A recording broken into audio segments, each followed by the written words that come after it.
Welcome, Carly. Thank you so much for joining us today. Thank you so much for having me, Teresa. I'm looking forward to this conversation. And let's start off with why don't you share the name of the book and when it's coming out? So, my book is Shine, Ignite Your Inner Game to Lead Consciously at Work and in the World. And it will be debuting tomorrow, February 23rd, 2021. So Excellent. exciting. Yes, that's very exciting. Now, I obviously the book is geared toward leaders, but in reading it, it really feels like it's applicable to a lot of people that may not be in leadership roles. So would you agree with that? Who do you think this book could really support and help sort of transform what they're doing? Yeah, I love that you asked that. So, I actually feel like anyone who feels called to lead could benefit from this book. And so many of us are feeling that call, maybe more so than ever. In this huge transition that we've all been in with the pandemic and quarantine. I feel like if there is something that you feel really passionate about that you want to change for the better, to really bring your best to your workplace or to the world, then this book will give you the tools and skills and also the blueprint to step into that more. But in addition to, the person that's waiting for the call or hasn't heard the call or maybe is still deciding to act on the call, I'd say it's really beneficial for HR professionals, people in learning and leadership development, emerging leaders, middle managers, senior leaders, entrepreneurs, students that are currently looking to go into business school or are already enrolled in business school. So there's quite a large population I feel like the book could serve at this point. I agree. And I think a lot of people are feeling the call and they just don't know what to do. They don't know what steps to take. Some of what people are trying to do may have good intentions, but it's kind of all over the place. So I think it's Mhm. really timely to have this blueprint. Um, One of the things that you talk about a lot is conscious leadership and within organizations. And my personal opinion is after decades of what I think of as organizations kind of running amok, there seems to be there does seem to be, or I'm hoping there's a trend toward more consciousness in organizations, and I'm wondering if you see that, and also if you think the younger generations entering the workforce are having an impact on that. Mhm. Mhm. Great question. Well, I believe that we need more of it. We need more conscious and inclusive leaders. And that's really what the book is about. It's really a how to be a conscious and inclusive leader. That is prioritizing people and planet.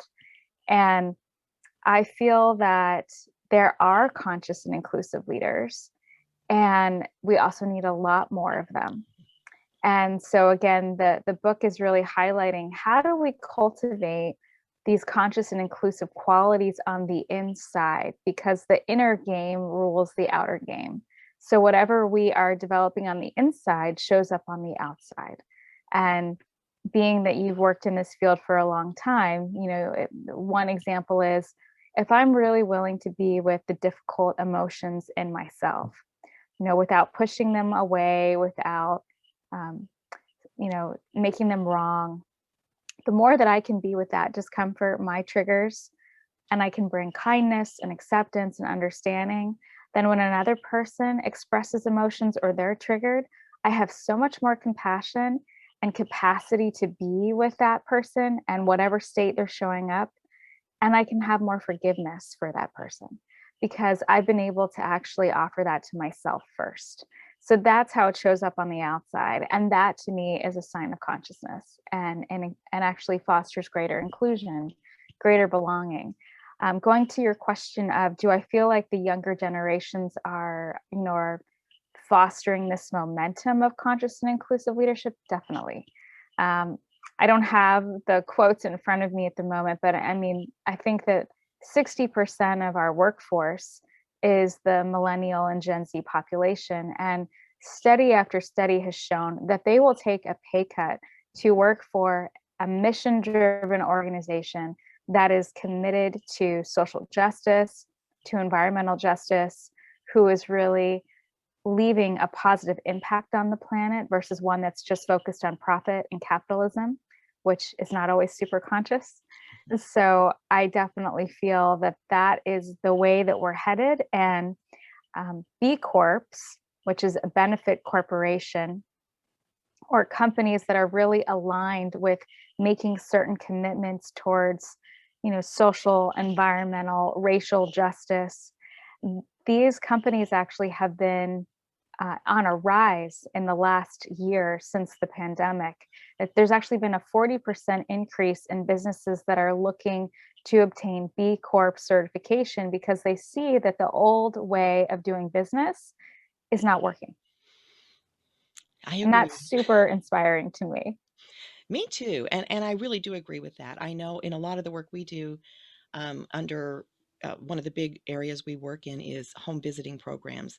And as we're seeing, we already had a lot of millennials, but then as we're seeing the Gen Zers move in and move up, there's a definite difference in the attitude toward what we're doing. It even in something like this where it's supporting people and really contributing to the greater good and better health, it's still, you can feel there's a difference in how they're looking at their organizations and the organization's impact on their communities beyond the programs. So whether it's the building or recycling programs, or I mean, the whole, the whole spectrum, it's clearly a top priority for them. And I am excited by that because that's where change happens, is from within the organizations, not from outsiders telling them what to do. So I think that that is a really upside maybe to the pandemic, that we've all Mhm. stepped back a little bit and taken a look. So that's excellent.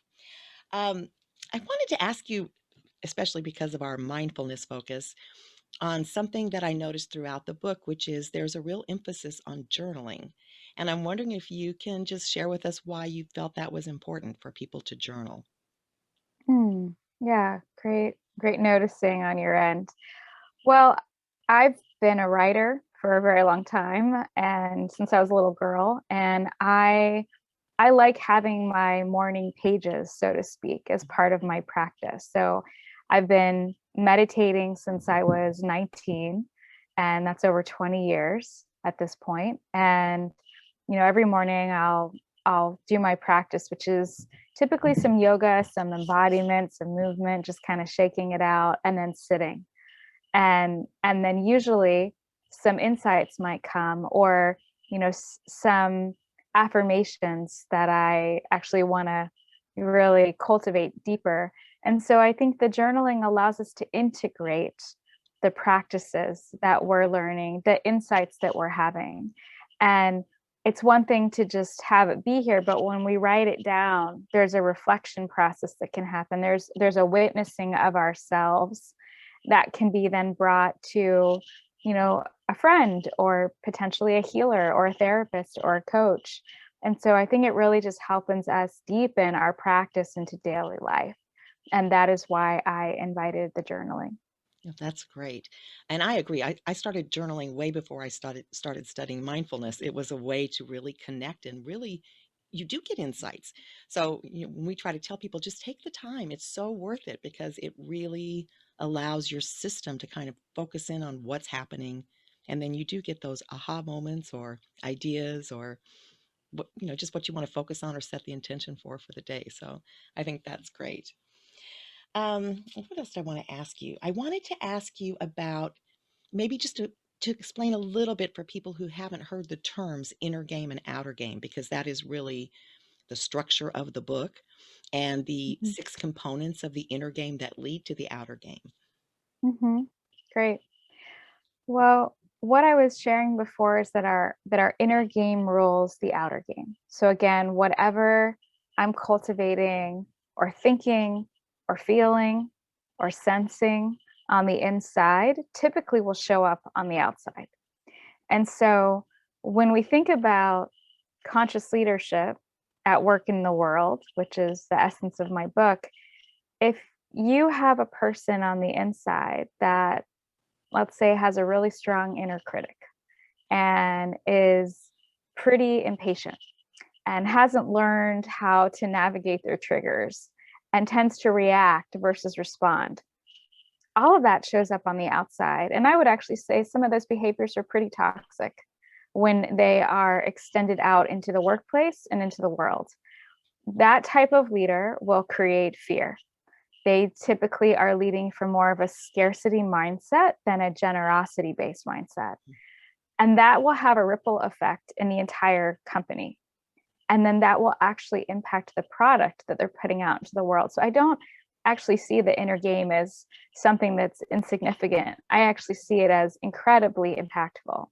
So what we're feeding, I like to use foodisms because my grandmother and grandfather were caterers and cooks when I was a kid. What we're feeding is really important. And what I mean by that is what thoughts am I nourishing? You know, how am I taking care of myself? Am I really lingering in more of these negative emotional states, or is this ability to grow my mindset to shift into gratitude, to shift into, you know, really looking at the gift of the situation even when it's very difficult. And so going back to what the inner game qualities are, there are so many that I could pick, but I find less is more. And in my work with leaders and managers and companies like LinkedIn and Pixar and Cliff Bar and Intel, so many that I have been privileged to serve in the last decade, I've noticed a certain level of qualities and traits that I really see in conscious, in conscious and inclusive leaders that I've worked with and served. And so those are self-awareness, emotional intelligence, which really encompasses the ability to self-manage, the ability to be aware of the other, you know, how are they feeling, what are they needing, and then that leads to greater empathy, relationship mastery. So that's all in the emotional intelligence quadrant. Resilience, love, because I believe love is a choice that we can keep deepening and cultivating. Well-being, that really comes back to self-care. How are we taking care of ourselves? And then therefore, how does that extend to taking care of others and also taking care of the planet? And then lastly, authenticity. Am I willing to be vulnerable? Am I willing to show up as me? And in fact, before the call, I was telling you that the Wi-Fi that I have right now was not been working, and we're shifting that. And I'm literally in a neighbor's basement of um, of his of his daughter. And so I feel like I'm in a teenager's room, and I am. And this is me just being authentically me, right? Just showing, wow, she's a leadership consultant. She's got hangers in the background. But you know what? This is life. This is us bringing our whole self to work, and that's okay. And it actually gives everybody else permission to show up messy, you know, not always perfect, because that's just who we really are. Yeah, absolutely. And I think I see it all the time because now all of our workshops are virtual, and so many people are struggling on a deep level with dealing with uncertainty and not being able to control their environment and not being able to control their workspace, you know, all of those things that have come into play in the last year. And I see it come up on screen, and it's like, relax, we're all in the same boat. it's we're all Yeah. now, we have to be who we are now. There is no more, you know, need, I guess, to try to put on a different mask or try to pretend you're something that you're not or try to pretend you're somewhere that you're not, you know, whatever it is. I think that this has been a really interesting exercise over the past year that a lot of us are learning from, which is to let go of the stuff that doesn't matter and focus on what's Mhm. important. So I love that you're in the teenager's basement because that's a great example. One thing that we do ask everyone who's on the show is, obviously you meditate, you have a wonderful practice, and I can tell by your demeanor that you know you really walk your talk. But we all, because we're human, do get stressed. And when you get stressed in the middle of something, you know, whatever it is, and you can't go meditate, do you have a go-to practice that you use to get yourself quickly grounded or recentered or just back into a state of calm? That's a great question. Well, nature is my refuge, always has been. So for me, I'm going to give you a few Okay. because Great. I have lots of tools that I lean on. But for me, being close to nature and even just looking outside, for example, like I'm looking outside right now, and I'm in Mill Valley, California today, which is one of my favorite cities in the world, and it's just an epic day. It's blue skies, super green. That just gives me such a sense of peace and calm. It's like no matter what is going on right now, I'm good. I'm good. Like just be in the awe, be in the beauty of what nature is providing in this moment to me. And so really soaking that up. But what also helps if I can't access that in that moment, we hold all of our feelings in our physical bodies. And I feel a lot. I'm highly empathic. I always have been.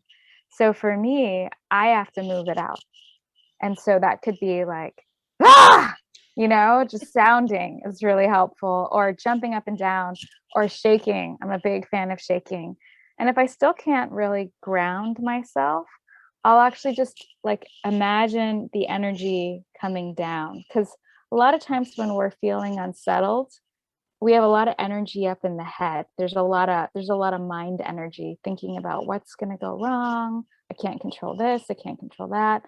And what I've learned from all my years of being a neuroscience nerd, and I write about this in the book as well, is that, so many of our thoughts are not true. 70 to 80% of our thoughts are not true. This is known as the negativity bias. It's a real scientific term. And so if I can ground myself in my heart, in my body, where there's actually much more wisdom and truth, then I can see that even in this moment, this difficulty, there's something here for me. Like if I can look at it from that lens, from that shift of instead of why is this happening to me? Because that gets into victim mentality. And then we kind of feel this sense of helplessness, but rather, okay, it's not what I wanted. Didn't see this coming. How is this for me? How can I grow from this? What can I control in this moment? And then take that next step. Beautiful. That's very helpful because I think, everyone resonates to something different. And that's why we ask everyone, because we really want people to know that everyone experiences that. You can't avoid all stress. You're going to get stressed sometimes, but it's so important both for your Mhm. physical health, but also for your mental and emotional health to just have those tools. Maybe you use different ones each time. So I love that you gave us more than one. Maybe you always have one go to. It doesn't really matter. It's a matter of remembering that you have those tools and then using them in that moment. And it makes Mhm. such a difference to the rest of that encounter or that day or that relationship or exchange. So thank you very much for sharing that. You're welcome. Yeah, that's part of the inner game of resilience. That's why it's one of the conscious qualities. Yeah. Excellent. Excellent. So, is there anything else that you think is important for our listeners to know about the book to help them just understand how it might help not only serve them, but help them serve others in this sort of consciousness movement? Sure. Well, one of the things that I'd love to highlight, and I imagine it's on all of our hearts and minds, is we have a really big problem right now that our humanity is facing. It is the largest problem, climate change. I've been studying the climate science for many years, and it was a real impetus for why I started writing Shine, which was over 3 years ago.